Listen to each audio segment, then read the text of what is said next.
All right, exercise essential number 5 is ensure your exercise selection allows for stimulating all points of the strength curve. Now that sounds complicated, but it's extremely simple if you just can visualize and conceptualize. Every muscle has a natural range of motion, and it has something called the strength curve, which essentially looks like a typical bell curve, meaning you get strong in the middle and you're weak at the extremes. So your peak strength is in the middle of the range and you're weak at the extremes.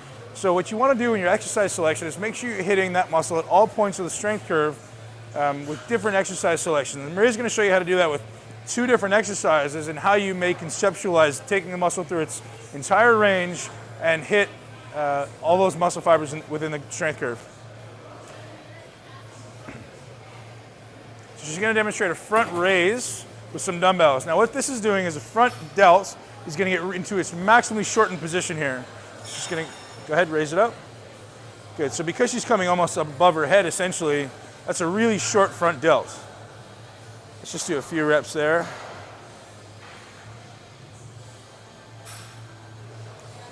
One more.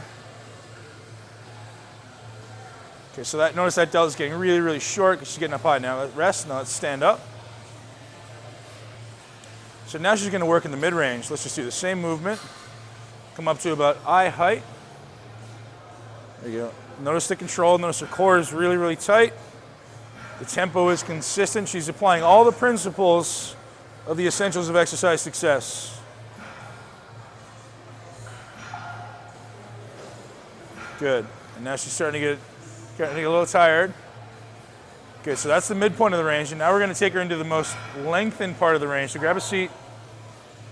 So you're going to start with your hands slightly behind you. Maybe just at your sides there. Lay back. Good. And now start from there and raise it up to about there. Perfect. So although this exercise looks exactly the same, I want you to come just to your sides. You can actually keep the dumbbells this way if you like. Heavy. Yep, I know it's getting heavy. Don't do a lot. That's it. Get it up. Great. Control. Keep the tempo consistent. Keep the tension where you want it.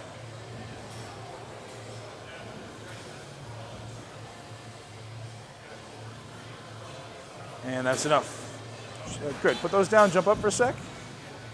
So just so you guys can conceptualize that, what we did was we overloaded every part of the strength curve. If you look at Maria from the side, her front delt stretches into about that position. So that's a fully lengthened front delt. It comes all the way up into about this position, which is a fully shortened front delt. And we've overloaded every part of that movement with a different range and a different exercise.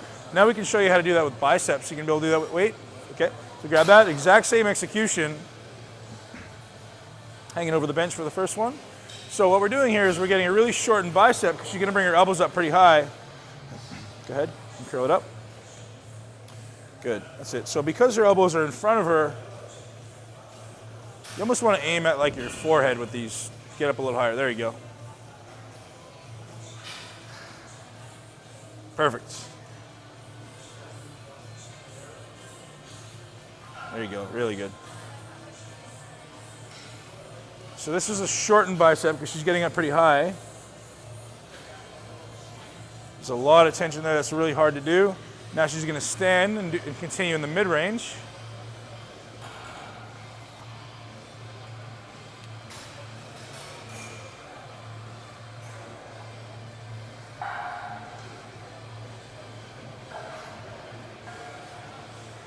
Good, so how you would gauge what's the shortened and what's the mid-range is by the relative position of the upper arm. So when I'm up here, that's a shortened bicep. When I'm here, it's in the middle. When I'm lengthened, good. Now let's sit back.